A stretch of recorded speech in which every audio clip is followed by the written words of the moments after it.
Hello, this is Coach DK coming at you with Coffee Cup Games, and in this series, we're going to be doing some Strat-O-Matic. Hey, this is Coach DK coming with another game from the year 1900 as we continue our replay of the first season of the 20th century. Today, we have a great matchup in the American League. They are not an official major league, but we did include them. 1901, the next year, they will become an official major league. But we did include them in this replay. And today we have a very good battle, separated by only one game. So we have the Indianapolis Hoosiers, who are 62-51, going against the Detroit Wolverines, who are 61-52. Both teams did very, very well, or excuse me, are doing very well. As you can tell, both teams came in third and fourth originally, only separated by a game and a half. Both had winning records. And as you can tell, you see a very similar current outcome with Indianapolis having a one-game lead over the Detroit, and both teams have winning records. They are sitting 3-4. Obviously, you can tell Chicago Invaders are leading the league like they did originally in the year 1900 when they went 82-53. But right behind them, there are three teams for sure: the Cleveland Invaders, obviously the Hoosiers, and the Wolverines. Milwaukee Creams are not far behind them at 9 games out, still in the mix. Kansas City Blues are trying to keep track with the top group. Buffalo is slowly getting away from Indianapolis, who is the worst team in the majors with a 40-76 record. In the National League, we do see Brooklyn Superbas, who continue to lead the National League. They have a 4.5 game lead, continuing to get smaller over time over the Bean Eaters of Boston. The Cardinals have increased, getting closer, putting themselves in that top 3 now. So the Cardinals are only 7 games out. The Orphans, the Phillies, and the Pirates and the Giants are all in a heated mix. For fourth, the Pittsburgh Pirates, who have been struggling all year, have definitely been coming back in July. Originally, had come in second. They were pretty much lingering at 7th place most of the season. They've now tied for 6th and now within a game of 5th and about 2.5 games out from Chicago in 4th. So the Pirates are continuing trying to make an effort to get back into it. And so let's check out the lineups today for the Indianapolis Hoosiers and the Detroit Wolverines. The big story for the Hoosiers is that their bats have been on fire the last 10 days, and their pitching has not. But unfortunately, the pitcher that they have on the mound has probably been the guy who's been struggling the most, Damon, and 3 of their top 4 hitters in the last 10 days are all on the bench. We do not choose the visiting team's lineup. We just let the computer generate it and just kind of go with it. I just control the home team. But for the Hoosiers today, we have Magoon, one of the 4 guys who has been on fire. He's hitting .323 in the last 10 games. Obviously, he is the weakest of the 4. But left fielder Flynn will be batting second. Sox Seabold will be batting third, playing first. Geyer will be at third base today. He'll be in the cleanup spot. Hayden, the catcher, will be batting 5th. Milligan, the right fielder, will be batting 6th. The shortstop, Madison, will be batting 7th. And Hogriver, the center fielder, will be batting 8th and on the mound, as already mentioned. Damon will be pitching. He has 18 games started this season. He has a 6-6 average win-loss record and a 4.69 ERA. As you can tell, in the last 10 games, he has pitched 16 innings, given up 21 hits, and allowed 10 earned runs. So the Hoosiers have been hot on the bats, been ice cold on the mound, and unfortunately for them, they have not set themselves up for success with 3 of those top hitters being on the bench. And so they're going to be going against Detroit, who has been quite the opposite. Their bats have been cold. Their pitching has been on fire, as you can tell. So they're going to lead off with Harley, the left fielder. a real speedy guy. McAllister, also a lot of speed, is going to be playing third. Kid Elberfeld, who is probably the best against lefties, has been hitting only 192 in the last 10 games, so he's really been struggling. Dylan, the first baseman, will be batting in the cleanup spot. Holmes, who is hitting 208 in the last 10 games, will be batting fifth. He'll be playing right. Nicole will be in center. He's going to be batting sixth. He is also another guy who's been struggling, hitting 212. Ryan, second baseman, will be batting seventh, and the catcher, Shaw, will be batting eighth. On the mound, as we mentioned, the pitching's been hot. We have Joe Yeager. He has pitched 23, started 23 games this year. He has a 13-4 record, 2.25 ERA, having a real good season. He's been really doing well in the last 10 days. He has pitched 25 innings in the last 10 days and only given up 3 earned runs. So let's get ready to jump into the action. But before we do, I ask that you like the video, subscribe to the channel, leave a comment. Always want to hear what you guys have to say. Getting ready to get toward the end, so playoffs, there's going to be fun. But I always enjoy reading the comments. So I respect and appreciate all that you guys give back when it comes to the liking and subscribing and the comments. So let's go ahead. Let's go to the action. We are at Bennett Park. It is a rough day. So it is not a good day. It's not an average day. It is a rough day, and we will see some of that come into effect, I'm sure, if we get any rolls that go to the ballpark effects. So Yeager's going to lead off, be on the mound against Magoon, the leadoff man. And Magoon's going to line out to Elberfeld. That will be one away. Next up is going to be Flynn. And Flynn is going to draw a walk. He has a lot of speed. We're not even going to throw the ball. We're just going to give him the base. It does not help Yeager, though a very good pitcher, has a horrible hold rating of +6. Sable is going to be up. He is going to pop out to first. That will make 2 outs. And even with a runner on second, they are going to try, and Gare is going to ground out, not able to get the run in. So at the end of the top half of the first, the Hoosiers are not able to produce any runs.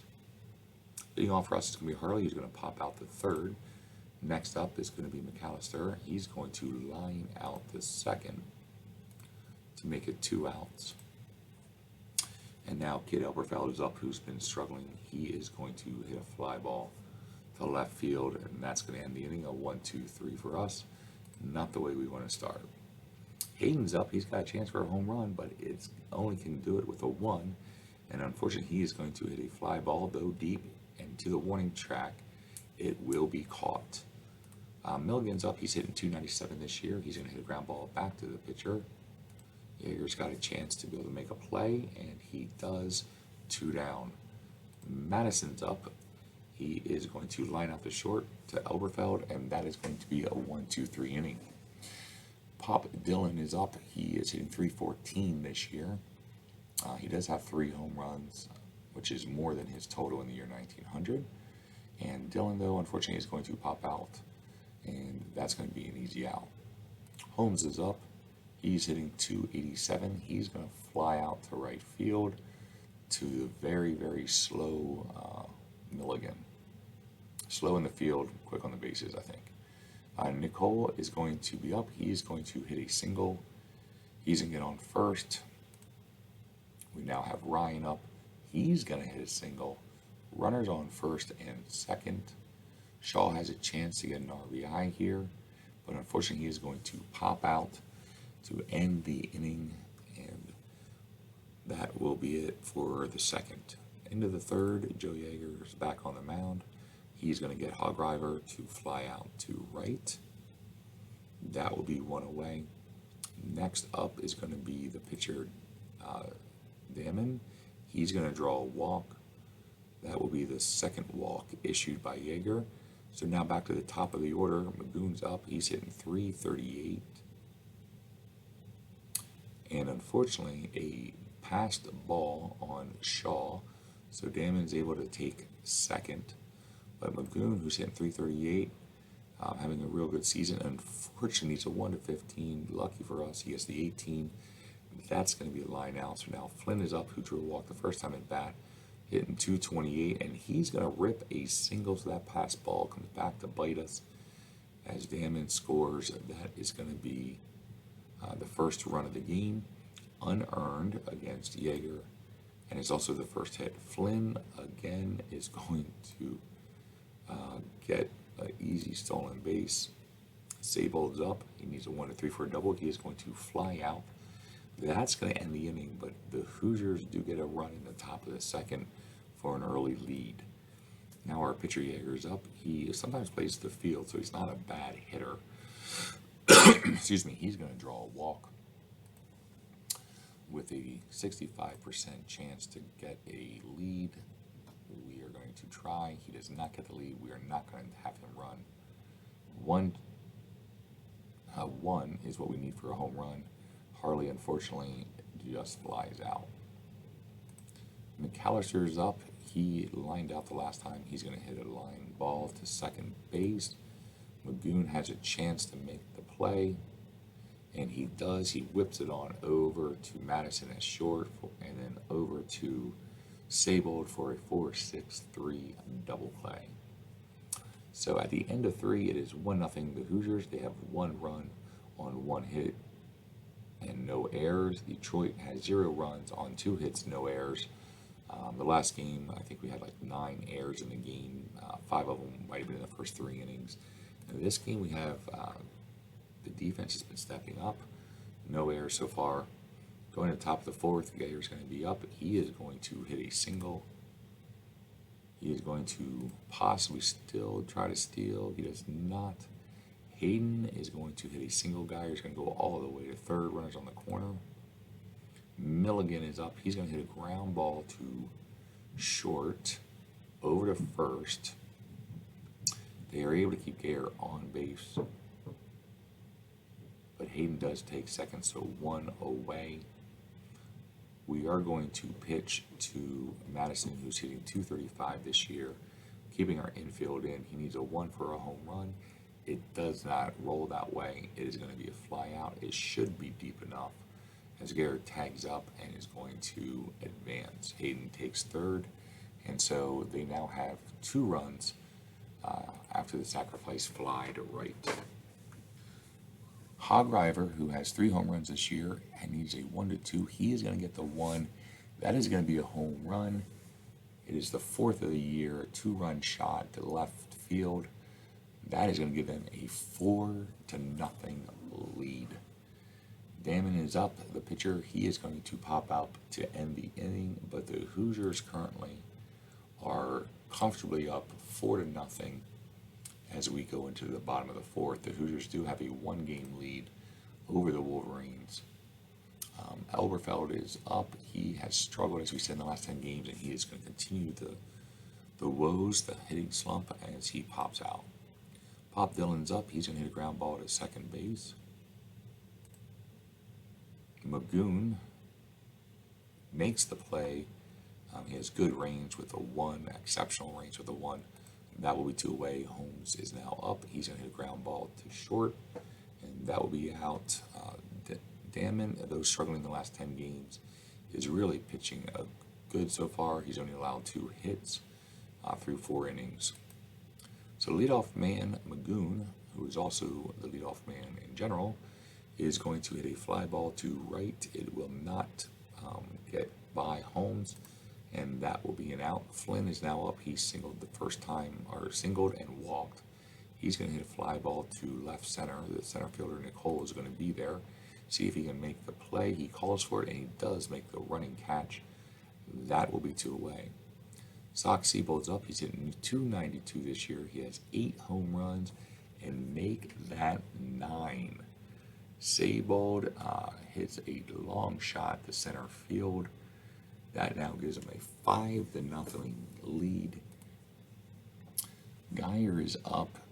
He's going to ground out for the first out of the inning. Nicole is going to be up. He is going to single.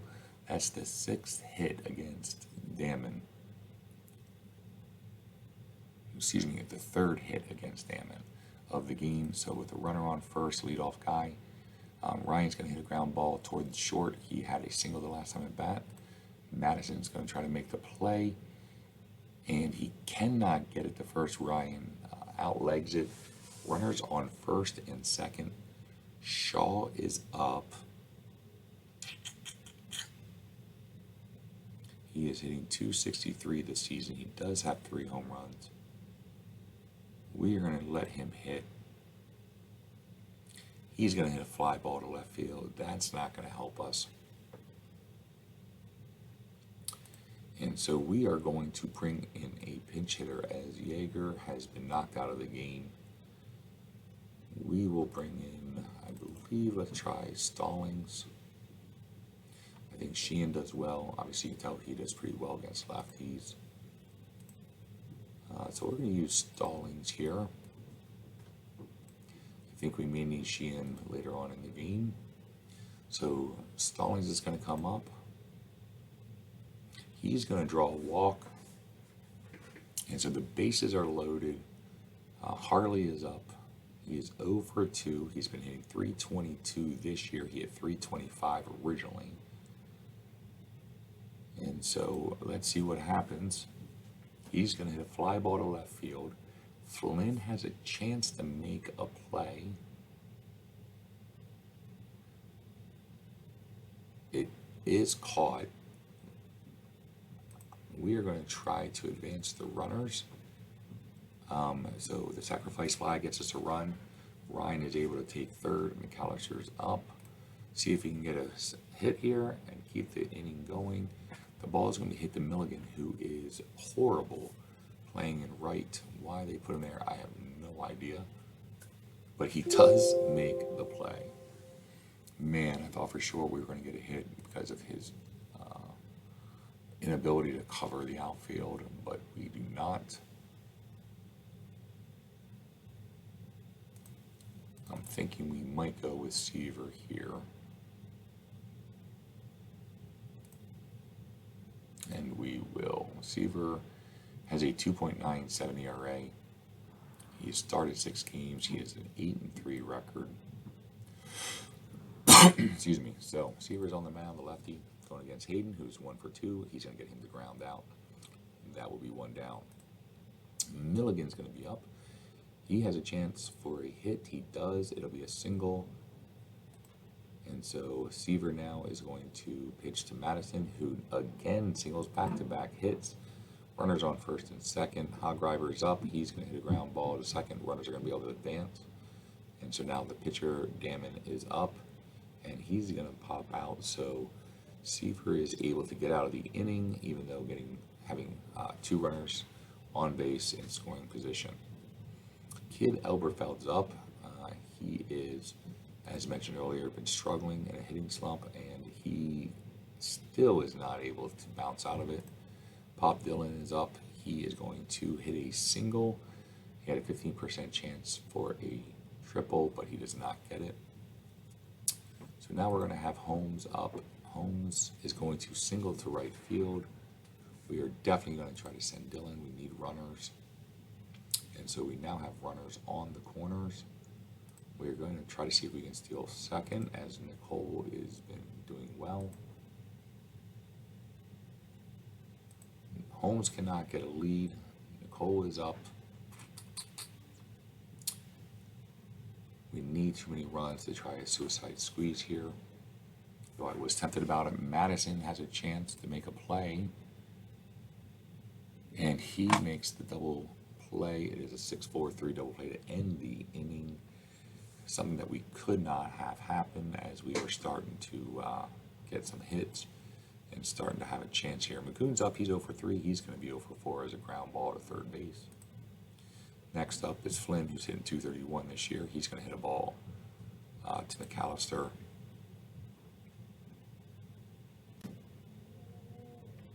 And that will be 2 away. Zach Seabold's up. He is hit a home run the last time, and he's going to hit a single. He is now 2 for 4.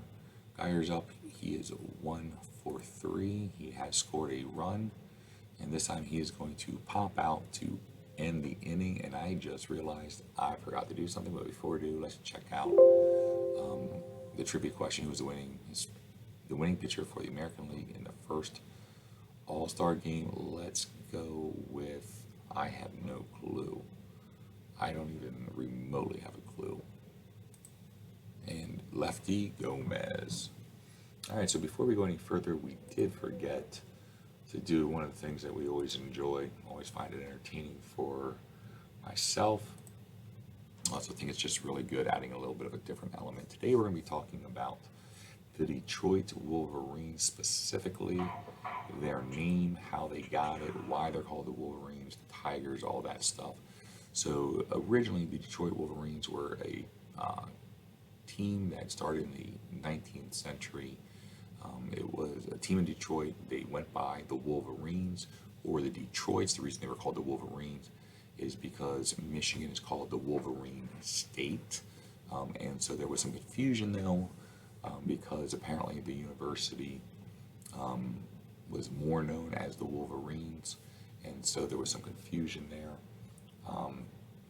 But there was no association between the University of Michigan and the national or the baseball team. But when the new franchise started, after the original Wolverines had disbanded,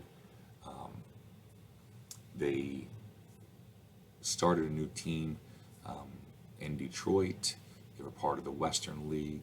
In 1895, we do see a name of the Tigers being utilized, but overall in the media, because of the previous minor league and federal league team, American Association teams that were there, that were called the Wolverines, this new franchise in Detroit kind of got labeled the Wolverines, even though it was the Tigers, but locally they were called the Wolverines. When they became, when they were part of the American League and the American League became an official major league, the Tigers actually stuck because of the national exposure, and so the Detroit Wolverines became officially the Detroit Tigers in the public view. But up to the year 1900, pretty much every team, or almost every team in Detroit, baseball team, was called the Wolverines. So now you know, and you know what G.I. Joe says, knowing is half the battle, and he's a real American hero. So let's go back to the game. Let's check out the action as we get ready to finish it up. And so Damon has been the hero for the Hoosiers, and he has only got allowed 6 hits, but we are entering the bottom of the 7th. Ryan, who's 2 for 2 with 2 singles, is going to get his 3rd single of the game.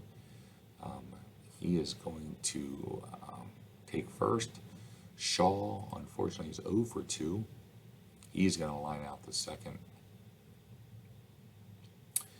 And so we are going to bring in a pitch hitter as we are running out of time. We are going to bring in Sheehan to pinch hit. And Sheehan is going to hit a 4-6-3 double play. We look like a stupid idiot manager bringing in the guy who grounds out into a double play. So might have been the 3rd time that there was a double play when we had some opportunities to get some things rolling. Unfortunately for us, it did not work out. The only guy who is completely fresh is Owen, and he is a horrid pitcher. I am tempted to go with Miller.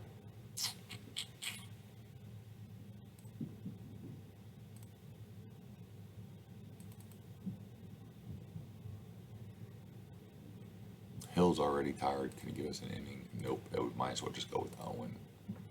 So Owen is one of the worst pitchers on the team, but because of the situation, we need to continue. Hayden gets the batter's card. Luckily for us, he is going to draw a walk. Milligan's going to be up. They're going to try a hit and run, and it looks like it is going to be a ground out. So 1 away. Madison's up. It looks like there might be something happening at the plate. And yes, Shaw gets the out. And so now Hogriver is up. He is 1 for 3 with a home run. Ground ball to second base. Ryan has a chance to make a play and cannot get there. A single gets through, knocking in another run. And now we unfortunately are on the pitcher's card. And that is going to be a single. So runners on first and second. Magoon's up. He's 0 for 4. Lucky for us. He is now 0 for 5. So that's going to end the inning. So now it is the bottom of the 8th. It is 6-1. Hoosiers have 10 hits. We only have 7 as we continue to struggle. Harley is up. He's probably our best hitter, hitting .322. One of our best hitters. Unfortunately, this time he's going to fly out. He's an 0 for today. McAllister is also an 0 for. He's going to be out.